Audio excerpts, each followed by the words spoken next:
Olá, boa tarde. Perseguir pessoas pela internet é crime e muitos agressores, para manter o anonimato, criam perfis falsos para isso. O que eles nem sempre se atentam é que quando os casos chegam à justiça, é possível pedir a liberação de informações sigilosas do perfil para ajudar nas investigações. No Jornal da Justiça de hoje, vamos falar sobre essa quebra de sigilo nas redes sociais para coibir a prática do chamado stalking. E você vai ver também. Superior Tribunal de Justiça confirma direito de transexual das Forças Armadas de se aposentar como subtenente. Senado envia resposta ao Supremo Tribunal Federal sobre Lei de Segurança Nacional. Segundo o Senado, interpretações amplas da lei para fazer perseguição política não podem acontecer. Mas, por outro lado, a ordem democrática não pode ficar sem um mecanismo normativo de autoproteção. E ainda na segunda reportagem da série Julgados do STJ na Pandemia, você vai ver como o Superior Tribunal de Justiça se posicionou em casos relacionados a tratamento médico não autorizado e controvérsias sobre planos de saúde.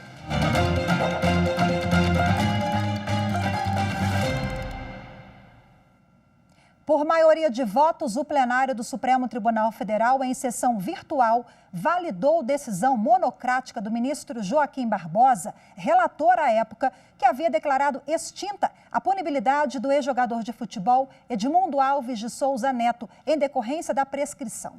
Edmundo havia sido condenado à pena de 4 anos e 6 meses de detenção em regime inicial semiaberto por causa de um acidente de carro ocorrido em 1995 no Rio de Janeiro, que resultou na morte de 3 pessoas. De acordo com o entendimento majoritário da Corte, a prescrição já havia ocorrido antes mesmo de o recurso chegar ao Supremo Tribunal Federal.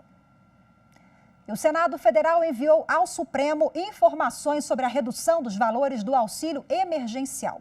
As informações foram pedidas pelo ministro Marco Aurélio para auxiliar no julgamento de uma ação que questiona queda nos valores.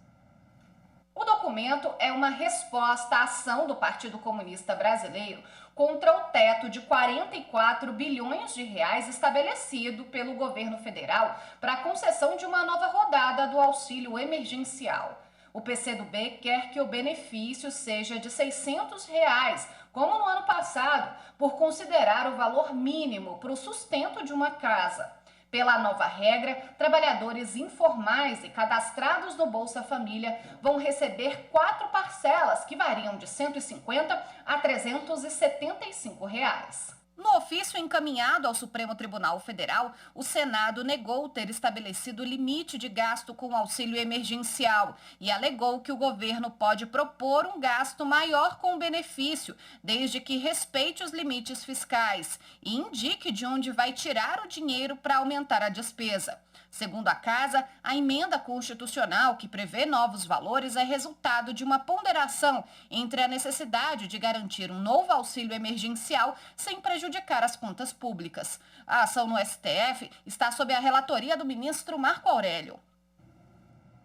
E o Senado Federal também enviou resposta ao Supremo Tribunal Federal sobre Lei de Segurança Nacional. O pedido de informações foi feito pelo ministro Gilmar Mendes, que analisa uma ação do PSDB alegando inconstitucionalidade da norma. Na manifestação encaminhada ao ministro Gilmar Mendes, o Senado Federal afirmou que a Lei de Segurança Nacional de 1983 é constitucional, mas que alguns erros na aplicação dela devem ser coibidos pela Polícia Federal, Ministério Público e Judiciário. Para a Casa, a lei tem alguns tipos penais vagos que podem servir para perseguir críticos e opositores políticos, impedindo, por exemplo, a liberdade de expressão, que é um direito constitucional. Segundo o Senado, interpretações amplas da lei para fazer perseguição política não podem acontecer. Mas, por outro lado, a ordem democrática não pode ficar sem um mecanismo normativo de autoproteção. As informações prestadas pelo Senado Federal contrariam as alegações do PSDB e outros 4 partidos que pedem que seja declarada a inconstitucionalidade total da Lei de Segurança Nacional. Para os partidos, os dispositivos previstos na lei estão sendo usados para perseguição política e ideológica por parte de autoridades políticas e de segurança pública, com prisões e investigações ilegais. Segundo os autores das ações, os artigos da lei que são constitucionais e válidos já estão previstos em outras normas, como o Código Penal. Por isso, a revogação total da Lei de Segurança Nacional não vai prejudicar o combate a atos antidemocráticos. Um projeto que tramita no Congresso prevê a criação de uma nova Lei de Segurança Nacional. Para combater as chamadas fake news, o Supremo Tribunal Federal lançou a série Verdades do STF. Veja como checar se as notícias que circulam na internet sobre a Corte e os ministros são verdadeiras ou falsas. O conteúdo explicando o que é verdade e o que é falso em relação à Suprema Corte pode ser acessado pelo site e nas redes sociais do STF. A série que mostra se a informação é uma fake news ou não é identificada pela hashtag Verdades do STF.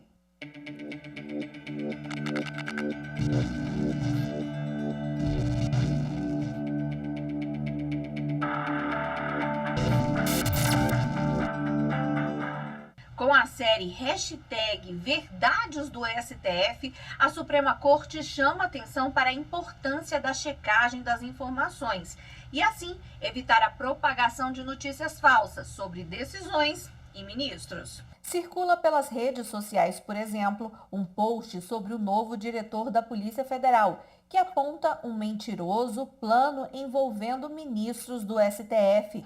Trata-se de perfil não verificado e, segundo a PF, falso. Fica o alerta. Antes de compartilhar, verifique se a fonte é segura.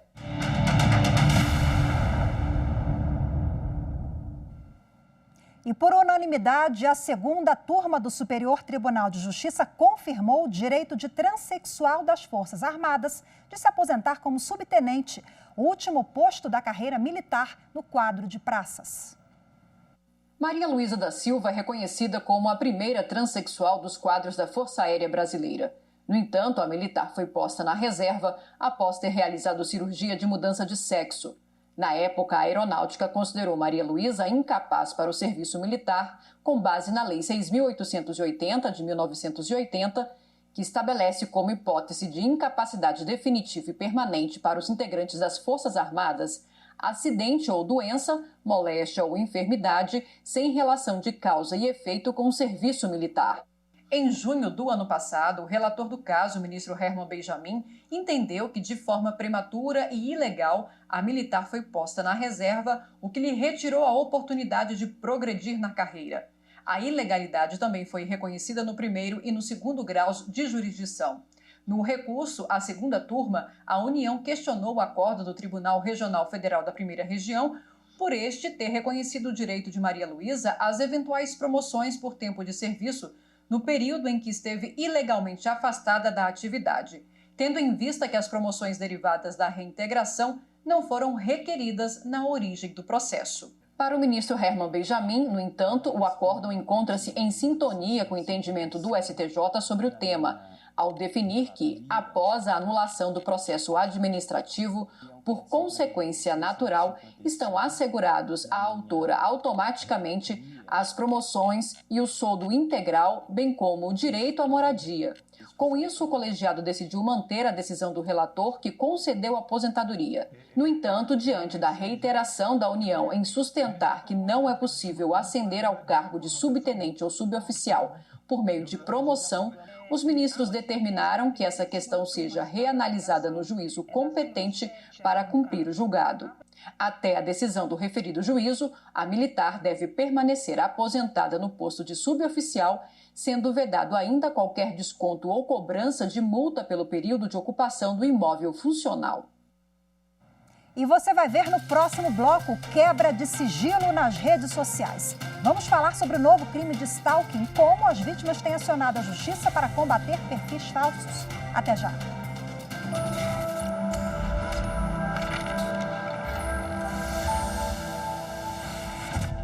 Certamente a nossa Constituição Federal ela é importantíssima para organizar a sociedade. Também é importante para estabelecer a relação entre os poderes executivo, legislativo e judiciário. E mais importante ainda, é estabelecer os direitos e deveres de cada cidadão. Temos nisso principalmente a essência do artigo 5º da Constituição, que traz ali os direitos fundamentais de cada um.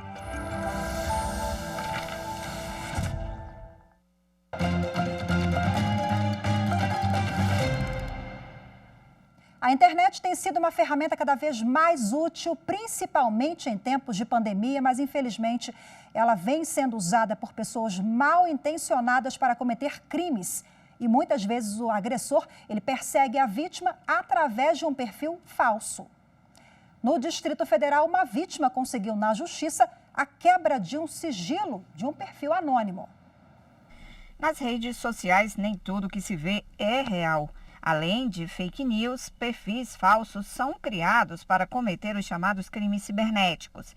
Recentemente, esta estudante de engenharia ambiental foi vítima de preconceito e injúria por uma rede social. E os ataques eram de uma desconhecida e dos seguidores dela. Isabela bloqueou todos eles. Ela foi ao meu perfil, escreveu vários comentários, vários. E aí o pior deles foi do cabelo, né? Meu cabelo era de vassoura, meu cabelo era vassoura de piaçava. Então, eu acho que se referir ao cabelo de uma pessoa assim, na lei consta como racismo e como injúria racial. O resto, ela foi só, não falei que foi só, mas foram várias ofensas, né? Me chamando de demônio, cara de demônio.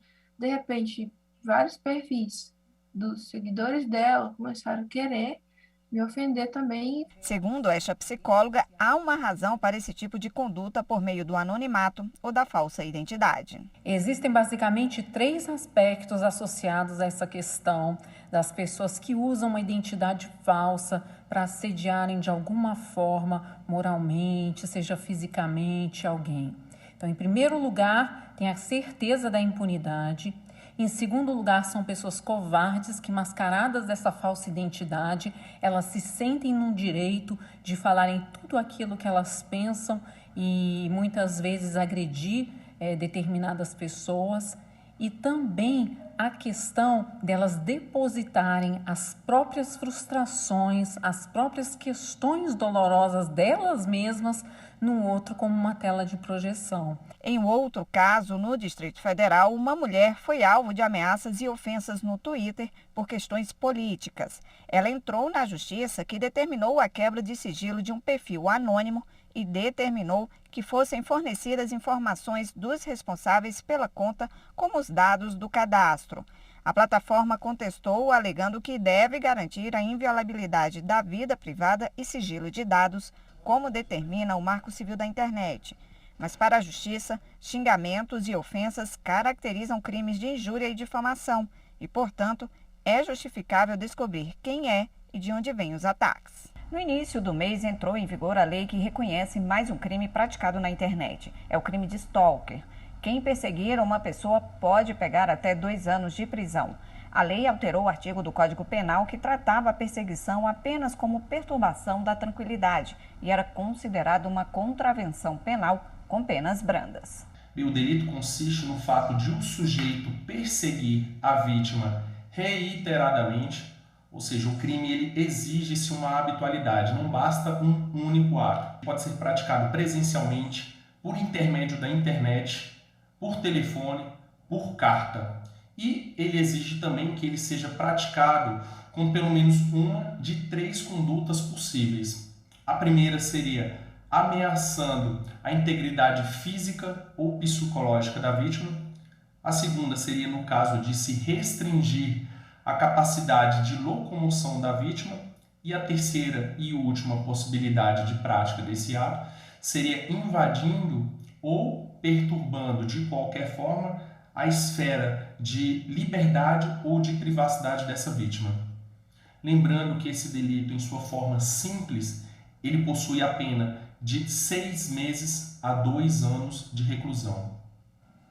Bom, e para repercutir o assunto, eu converso agora com o advogado e professor Walter Capanema, que é especialista em direito digital. Seja muito bem-vindo, boa tarde. Boa tarde, muito obrigado por me receber.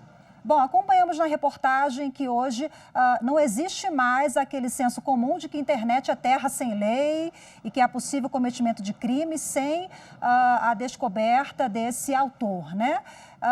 É possível a quebra de sigilo, ela é feita somente via ordem judicial? Como é que funciona isso na prática, professor? Isso funciona misturando tecnologia com direito. Quando a gente se conecta na internet, o nosso provedor de internet nos dá, né, identifica a nossa conexão por meio de um número chamado número IP.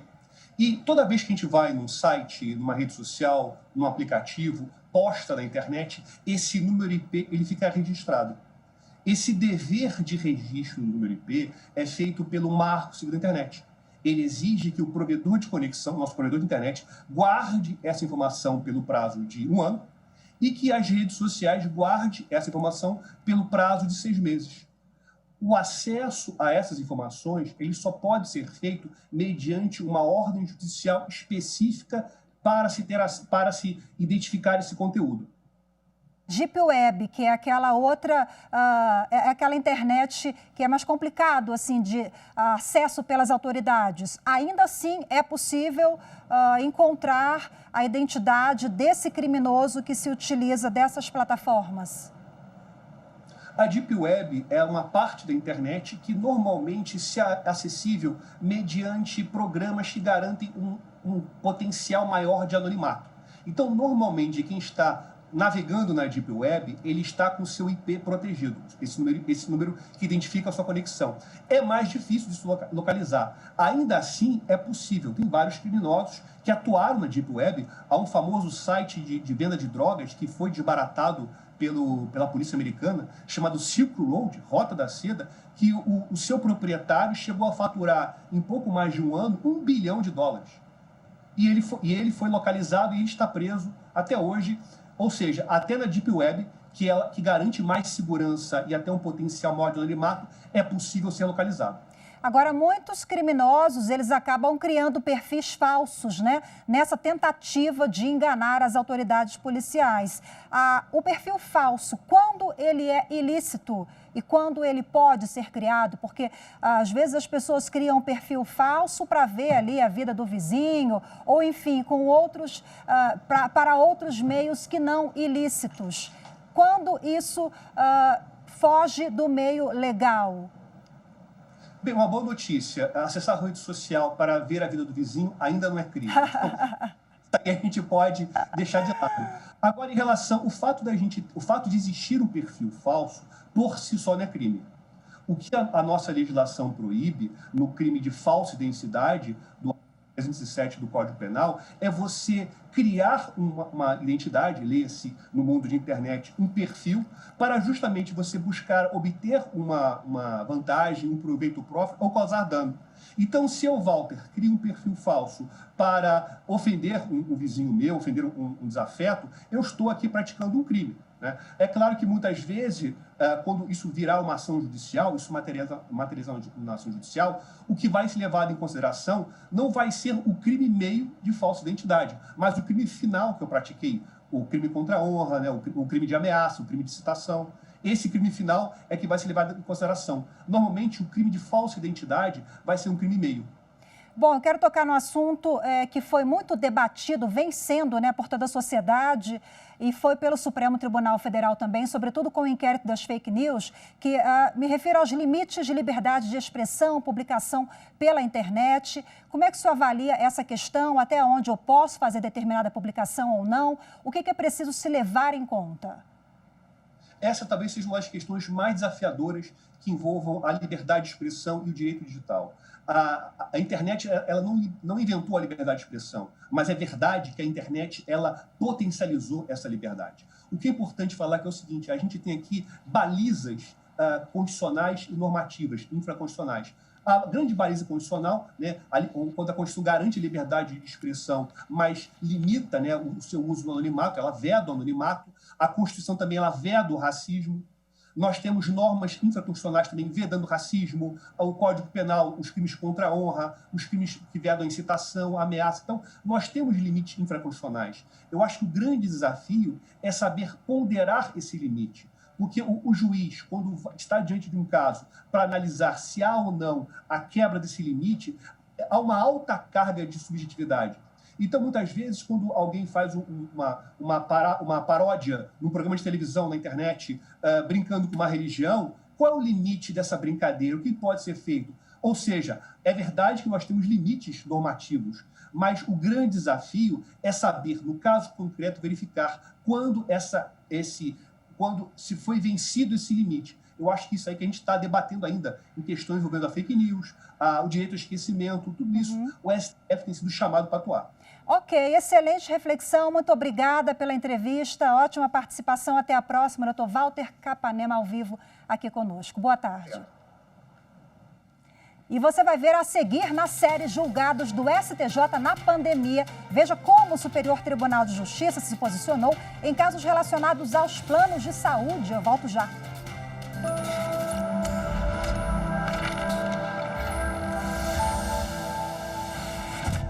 Em 1988 foi promulgada a Constituição Federal Brasileira, que instituiu o Estado Democrático de Direito. O que significa isso? Que todo cidadão ele tem a proteção do próprio Estado em seus direitos individuais e coletivos.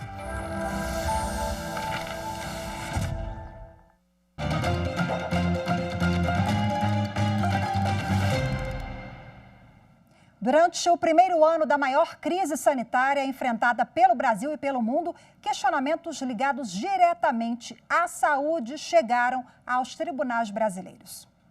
Na segunda reportagem da série Julgados do STJ na Pandemia, você vai ver como o Superior Tribunal de Justiça se posicionou em casos relacionados, por exemplo, ao uso de tratamento médico não autorizado e controvérsias sobre planos de saúde. Diante do enfrentamento de uma doença ainda nova, em 2020, até mesmo o uso de medicamentos se transformou em alvo de processos. Em um mandado de segurança que chegou ao STJ, a família de um paciente com quadro de Covid-19 buscava garantir tratamento imediato com o uso de cloroquina ou hidroxicloroquina, medicamentos que não têm eficácia cientificamente comprovada contra a doença. O mandado questionava a decisão do ministro da Saúde à época, Luiz Henrique Mandetta, que instituiu o protocolo para o uso do remédio apenas em pacientes graves e moderados. A família juntou ao pedido opiniões de médicos a favor da administração dos remédios logo nos primeiros dias do quadro infeccioso. Ao analisar o pedido, a ministra Suzete Magalhães afirmou que não foi indicado qual ato de efeitos concretos do ministro da Saúde teria violado o direito líquido e certo do paciente e que sequer havia laudo ou atestado médico recomendando o uso da medicação solicitada. Por isso, a ministra extinguiu o mandado de segurança. Em meio à pandemia e com uma pressão cada vez maior sobre o sistema de saúde, o ministro Francisco Falcão decidiu determinar que os recursos obtidos em um acordo de colaboração premiada fossem utilizados exclusivamente em ações contra a Covid-19, como a aquisição prioritariamente de aparelhos respiratórios e equipamentos, máscaras de proteção e escudos faciais. O ministro também apontou o contexto da crise sanitária que se alastrava naquele momento e já ameaçava congestionar os serviços médico-hospitalares. A franca propagação do novo coronavírus no Brasil e a gravidade de seus efeitos são fatos públicos e notórios, assim como o grande impacto causado ao sistema de saúde, que corre o risco de chegar ao efetivo colapso. Com o número de casos de Covid-19 cada vez maior no país, em 2020 foi decretado o estado de calamidade pública no Brasil, o que motivou uma decisão da ministra Isabel Galotti. Ela determinou que a Unimed de São José do Rio Preto, em São Paulo, mantivesse o plano de saúde de um casal de idosos até que a quarta turma julgasse recurso sobre a possibilidade de rescisão unilateral do contrato por parte da administradora. A ministra observou, entre outras coisas, que a circunstância desaconselhava a suspensão do contrato de plano de saúde, especialmente em razão do casal ter mais de 60 anos de idade e, portanto, estarem incluídos no grupo de risco. Uma pandemia que provocou impactos na saúde e na economia do país. O partido Rede Sustentabilidade entrou com mandado de segurança para suspender o reajuste anual máximo dos preços dos medicamentos para 2020, definido por uma resolução da Câmara de Regulação do Mercado de Medicamentos. O aumento já havia sido suspenso por 60 dias por conta de uma medida provisória. O ministro Herman Benjamin indeferiu o pedido de liminar. Ele entendeu que, com a expiração da MP, a Câmara de Regulação apenas cumpriu a determinação da Lei 10.742 de 2003 ao editar a nova tabela de preços. Diante de tantos conflitos ligados à pandemia, a Biblioteca do STJ lançou uma edição da série Bibliografias Selecionadas, especialmente dedicada ao tema Covid-19. Disponibilizada aos ministros, magistrados, operadores do direito e cidadãos em geral, a publicação foi lançada em 2021 e é uma fonte de informação que contribui para a ampliação dos conhecimentos a respeito do tema e reúne referências de livros, legislação, notícias de portais especializados e outros textos, muitos deles na íntegra, sobre os aspectos jurídicos da Covid-19. O material está disponível na Biblioteca Digital Jurídica no site do STJ. Amanhã tem mais uma reportagem da série e mais uma edição do Jornal da Justiça. Muito obrigada pela sua companhia. Ótima tarde para você. Tchau, tchau.